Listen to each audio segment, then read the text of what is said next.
Hello students, welcome to Sachin Goel classes. Please like and subscribe the channel. Okay तो students आज जो है हम आगे बढ़ेंगे टाइप्स ऑफ केमिकल रिएक्शंस पढ़ते हुए। आज हम क्या पढ़ेंगे? नई category of reaction which is known as displacement reactions. Okay, तो देखिए डिस्प्लेसमेंट में क्या होता है इन रिएक्शंस में। बेसिकली होता क्या है कि किसी चीज़ को कोई एक चीज़, जैसे आप अपनी जगह पर आप स्कूल में चेयर पे बैठे हो, ठीक है, और एक कोई तगड़ा बच्चा है, कहता है खड़ा हो भाई यहाँ से, या खड़े हो जाओ यहाँ से, तो आप जो है डर के मारे वहाँ से हट जाते हैं और वो आपकी जगह पर आकर बैठ जाता है। तो आप क्या कहेंगे उसको इंग्लिश में? That you have been displaced. ठीक है, से फॉर इंस्टेंस आप 10th क्लास के हो, है ना, और आप जो है अपने चेयर पे बैठे हुए थे और इतने में जो है 12th क्लास का एक बच्चा आया, तो उसने कहा चलो भाई खड़े हो यहाँ से, मैंने बैठना है। तो आपको क्या है, आप भी ना खड़े हो जाओगे वहाँ से और वो आपकी जगह पर बैठ जाएगा, तो यू हैव बीन डिस्प्लेस्ड, है ना। अदर वे राउंड जो है, मान लीजिए एक 10th क्लास का बच्चा आता है आपके पास आपका ही स्कूल में, आपका ही आपकी बैचमेट है, वो आके आपको कहता है, क्लासमेट है आपका, वो कहता है खड़ा हो यहाँ से भाई, मैंने बैठना है। तो क्या होगा? आप उसको जगह थोड़ी देंगे, वो तो बराबर वाला है, आप उसको जगह नहीं देंगे, आप कहेंगे मैं नहीं हटता यहाँ से, ठीक है। ऐसे ही मान लो 6th क्लास का बच्चा आके आपको कहता है कि भैया दीदी यहाँ से खड़े हो जाओ, मैंने बैठना है। तो क्या होगा? आप कहोगे अरे भाई चल हट, यहाँ पर जगह नहीं है, मैं बैठा हूँ यहाँ पर।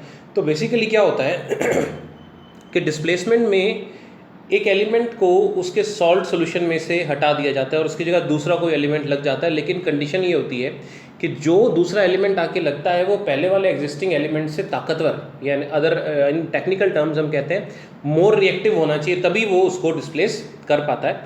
तो हम सबसे पहले डिस्प्लेसमेंट रिएक्शन की डेफिनेशन लिखते हैं, देखिए कैसे। तो देखो डेफिनेशन क्या होती है? A chemical reaction in which A more reactive element displaces a less reactive element।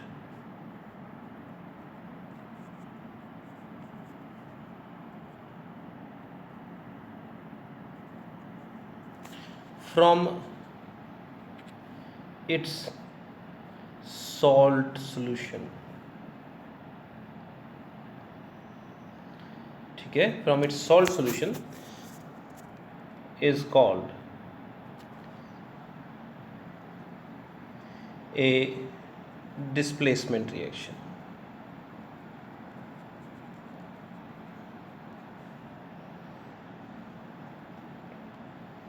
ठीक है, तो अब आई होप आप साथ साथ लिखते जा रहे हो, इस चीज़ को करते चलो आप साथ साथ में। तो ये डिस्प्लेसमेंट रिएक्शन होती है।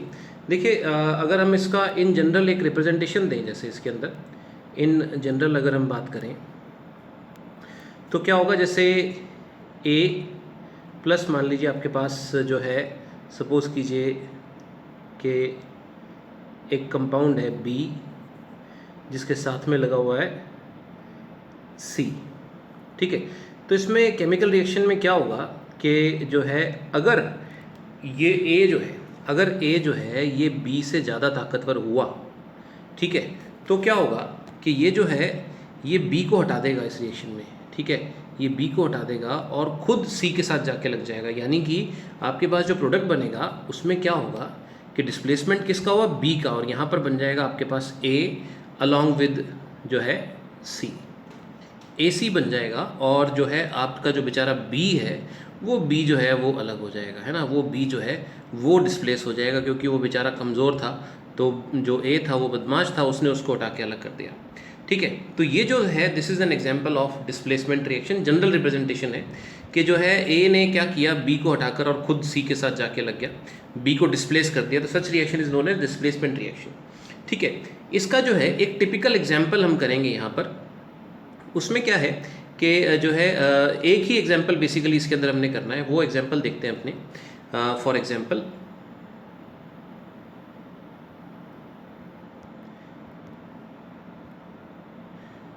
इसमें देखिएगा, we place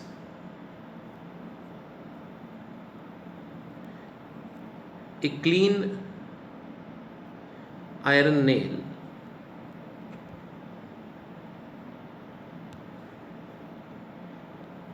in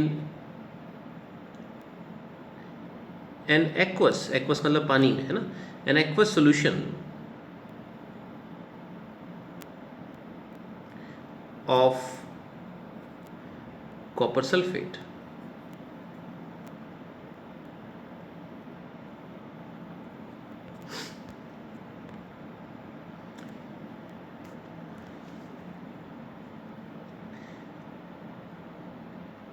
Iron nails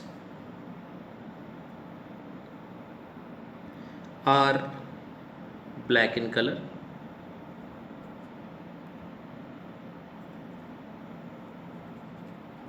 and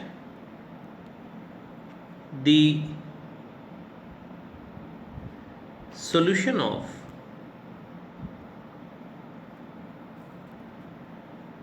copper sulfate is blue in color. और ब्लू भी बिल्कुल जैसा मैं भी जिस रंग से लिख रहा हूँ ना, बिल्कुल ऐसे ही रंग का कॉपर सल्फेट का कलर भी ऐसे ही होता है, पानी मिलाओगे तो ऐसा ही कलर बनता है सोल्यूशन का, ठीक है। आफ्टर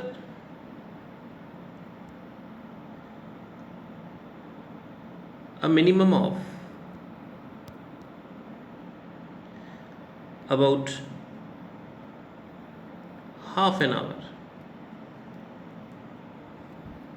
आधे घंटे बाद, ठीक है, after a minimum of about half an hour, we observe that the colour of the solution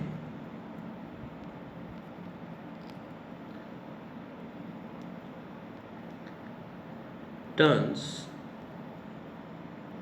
from blue to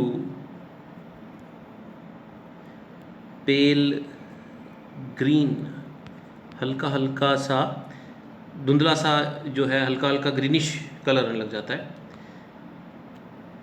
and A brown coating is deposited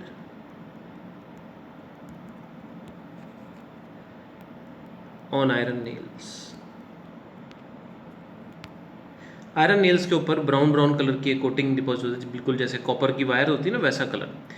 तो ऐसा किस लिए होता है? दिस इज बिकॉज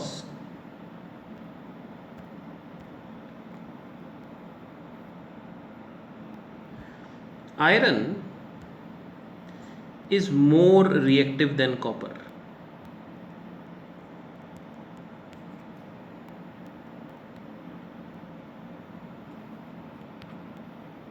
ठीक है, कॉपर से ज़्यादा रिएक्टिव होता है, and hence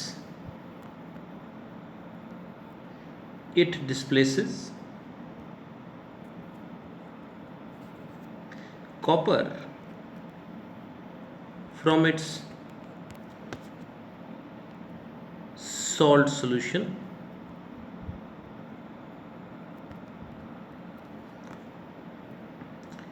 and forms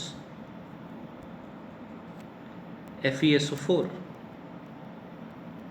aqueous बन जाता है FeSO4 aqueous, which forms a pale green solution। अगर आपको ध्यान हो, हमने पढ़ा था फेरस सल्फेट हेप्टाहाइड्रेट, तो फेरस सल्फेट जब हाइड्रेटेड होता है ना, पानी मिलाते हैं तो हल्का सा ग्रीन कलर का सोल्यूशन बन जाता है। और जो है कॉपर कहाँ गया? And the copper gets deposited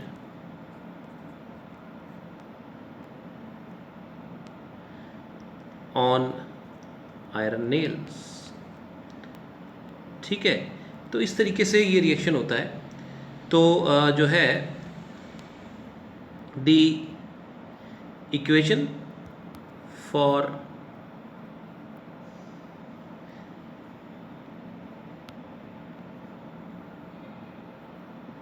this chemical reaction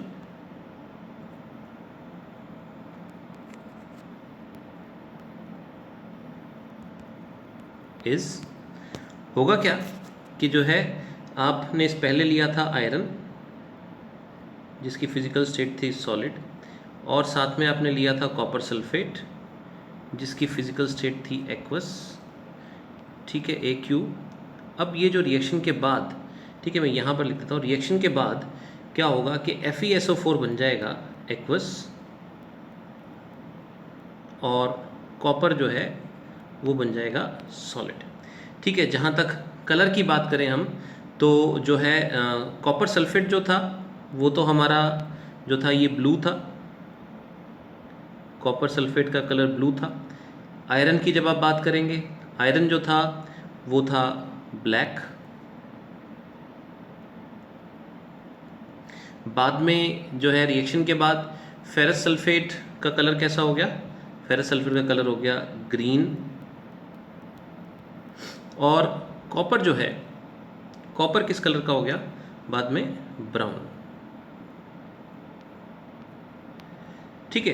तो इस रिएक्शन में मिनिमम हाफ एन आवर और थोड़े बेटर रिजल्ट्स देखने हो तो लगभग 2 घंटे में आप देखते हैं।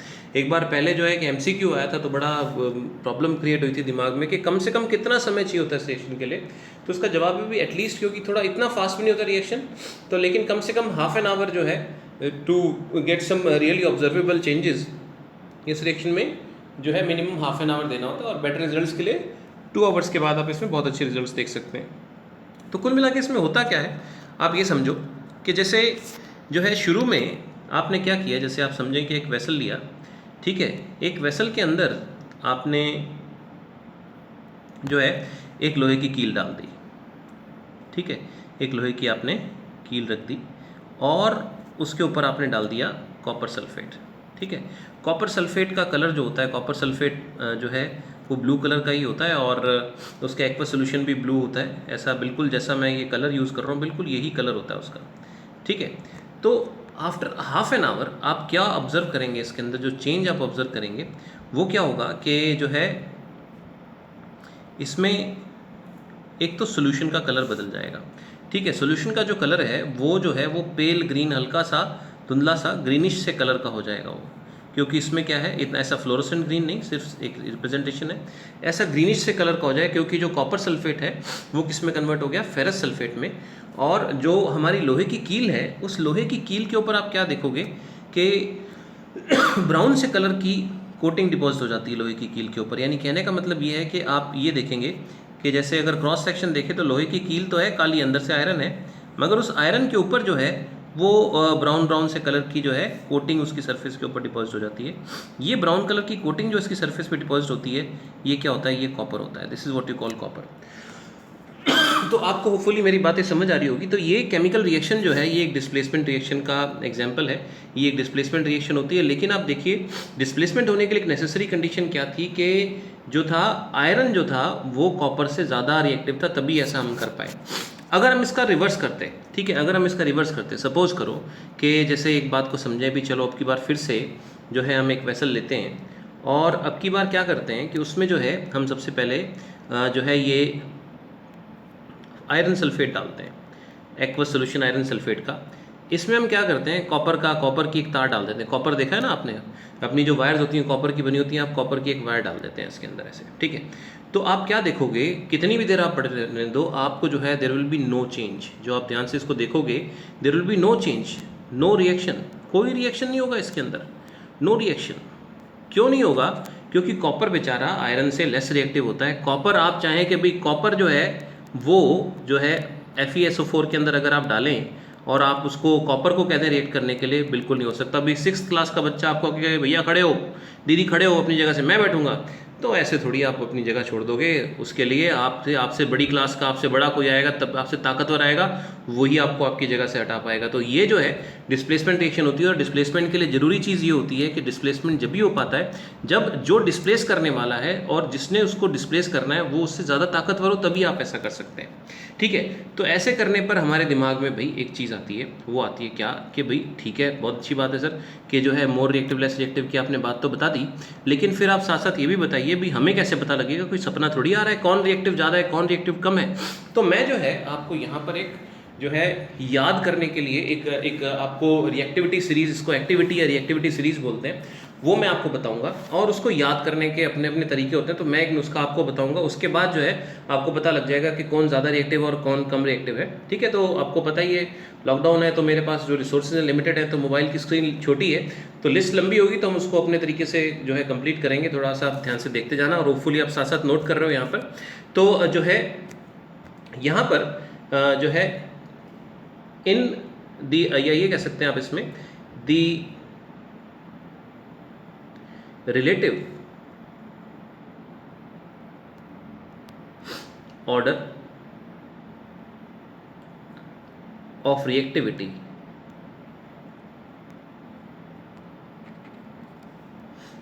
of various elements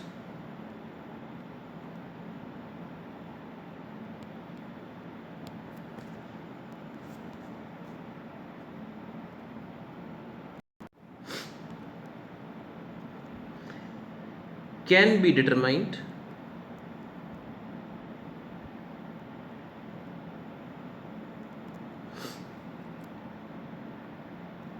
by the following activity series।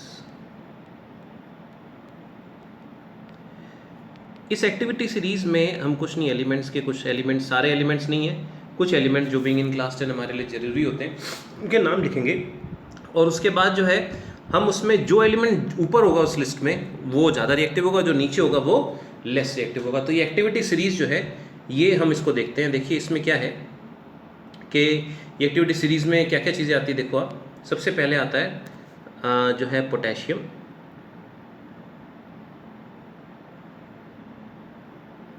Potassium के बाद sodium, calcium, magnesium.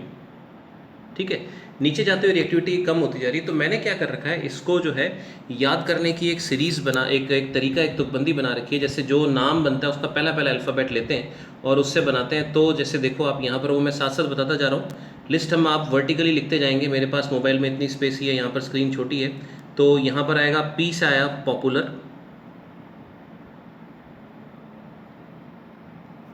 Sodium S scientists, सी ए से आ गया कैन, मैग्नीशियम के लिए आ गया मेक। ठीक है, आप लिखते जा रहे हो ना अपने पास, ये मैं डिलीट कर रहा हूँ ऐसे, पॉपुलर साइंटिस्ट कैन मेक। ठीक है, उसके बाद आया आपके पास aluminium, zinc, iron, tin, tin का सिंबल होता है SN, टिन। ठीक है, तो इसमें जो हो गया आपने लिखा था इससे पहले, popular scientist can make a जू, आई से आयरन आया है, इन, टी, टिन के लिए टी आया, इन दी। ठीक है, तो टिन आ गया। उसके बाद आगे चलते, लिख लिया होगा यहाँ तक।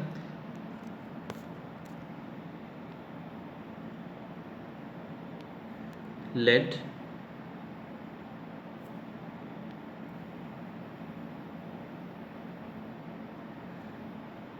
Hydrogen, copper, mercury, silver. ठीक है, तो यहाँ पर क्या आएगा आपके पास, जैसे देखिए इसको मैं, इसकी तुकबंदी को कंटिन्यू करते हैं। Low, humid country, mercury, Hg symbol होता है मरकरी का, M आया मोर, सिल्वर का होता है Ag, S से सेटिस्फैक्टरीली।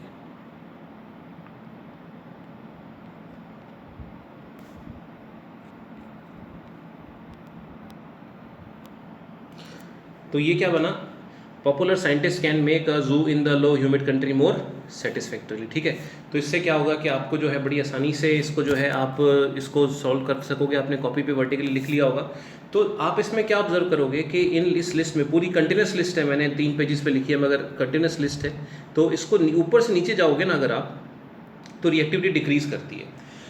यानी इसका मतलब ये हुआ कि ऊपर जो एलिमेंट है वो ज़्यादा रिएक्टिव और नीचे जो एलिमेंट है वो लेस रिएक्टिव होता है इसके अंदर।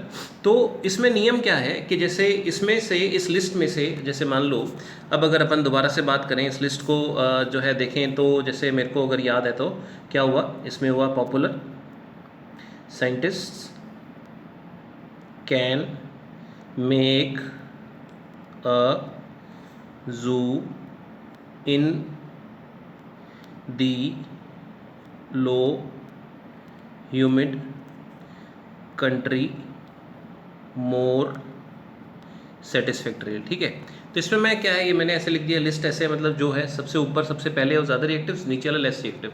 अब जैसे लास्ट जो क्वेश्चन किया था हम, या हमने एक्टिविटी की थी, उसमें क्या था, हमारे पास जो 2 एलिमेंट्स थे उन पर हम फोकस करें तो वो था आयरन और कॉपर। तो उस लिस्ट में जब अपन चलते हैं ऐसे ऊपर से नीचे, तो पहले आयरन आता है और फिर कॉपर आता है।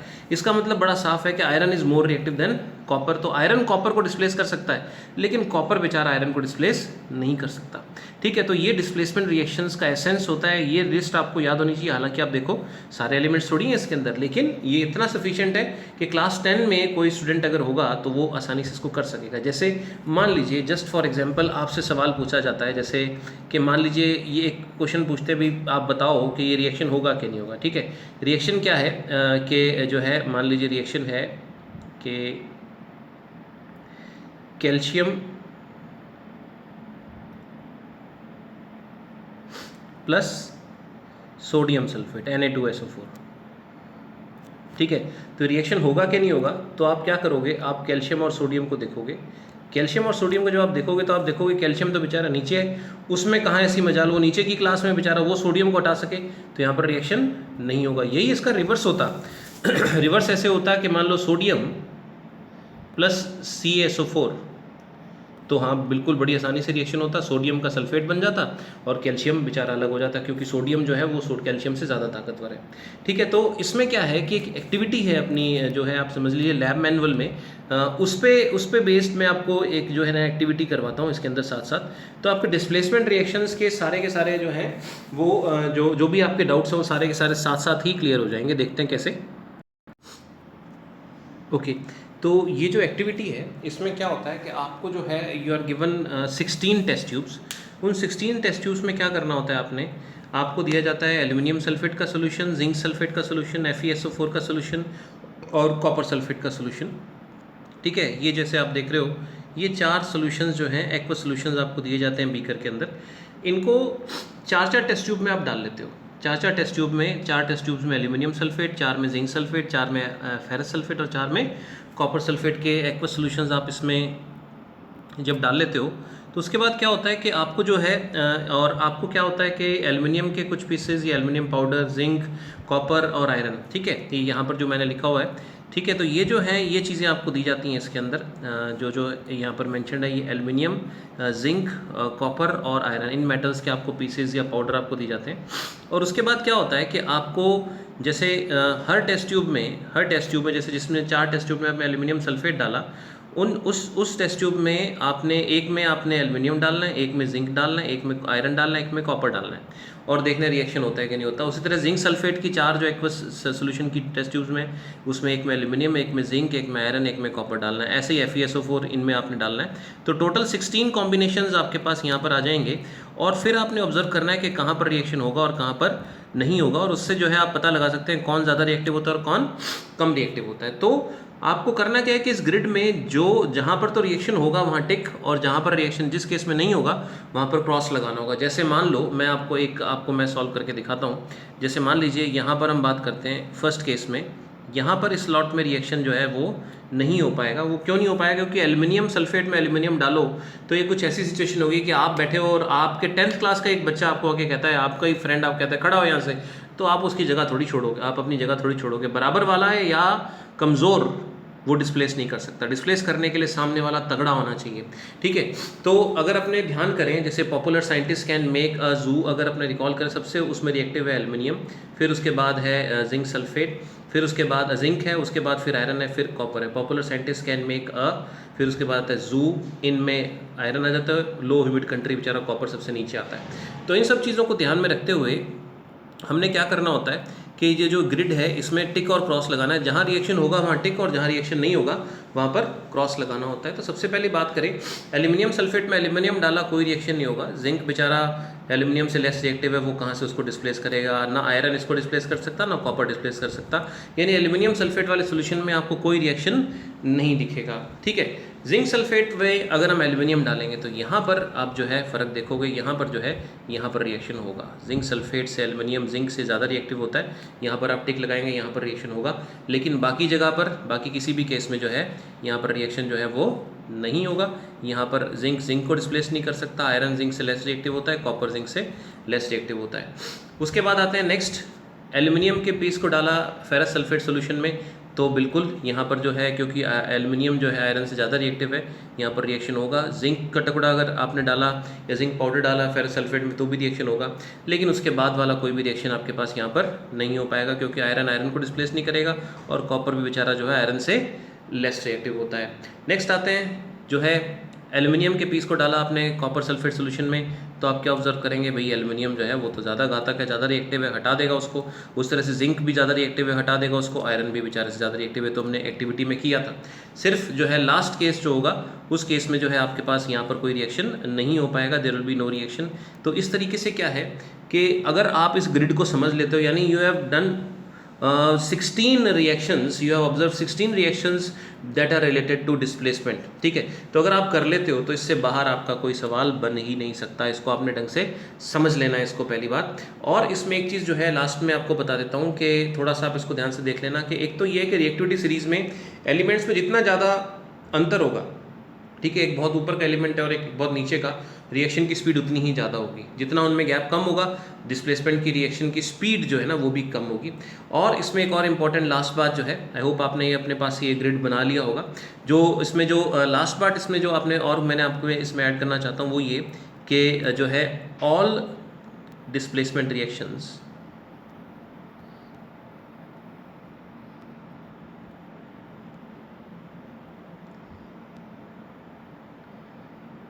आर एक्सोथर्मिक, ये सारी ही एक्सोथर्मिक होती हैं, ठीक है। हीट रिलीज, अगर कोई एग्रेसिव रिएक्शन होगी तो हीट ज़्यादा नज़र आएगी आपको, नहीं तो कम। आप जब जैसे इसमें भी इवन आयरन कॉपर सल्फेट वाले में भी आप टेस्ट ट्यूब को या वेसल को टच करेंगे तो आपको वो वार्मथ नज़र आएगी, क्योंकि इसमें हीट रिलीज होती है। सारी डिस्प्लेसमेंट रिएक्शन जो होती हैं वो एक्सोथर्मिक नेचर की होती हैं, ठीक है।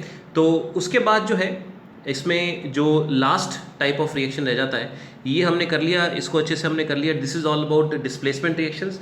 तो जो लास्ट इसमें आता है वो डबल डिस्प्लेसमेंट रिएक्शन है, वो फिर अब जो है हम नेक्स्ट क्लास में करेंगे। सो अभी के लिए very good evening, bye bye, ठीक है। एंजॉय करें अपना दिन, और जो है मेरे चैनल को आप सब्सक्राइब करो ताकि ज़्यादा से ज़्यादा स्टूडेंट्स को इस चीज़ से बेनिफिट मिल सके लॉकडाउन के टाइम पर, जैसा भी मैं कर पा रहा हूँ। तो अगर आप इसको अच्छे से कर लेते हैं तो मुझे नहीं लगता कुछ भी चीज़ रह जाएगी इस चैप्टर में आपके लिए जो आपको इससे बाहर जो क्वेश्चंस कर सकें आपको ये आ सकता है, ठीक है। So very best of luck, okay, bye for now.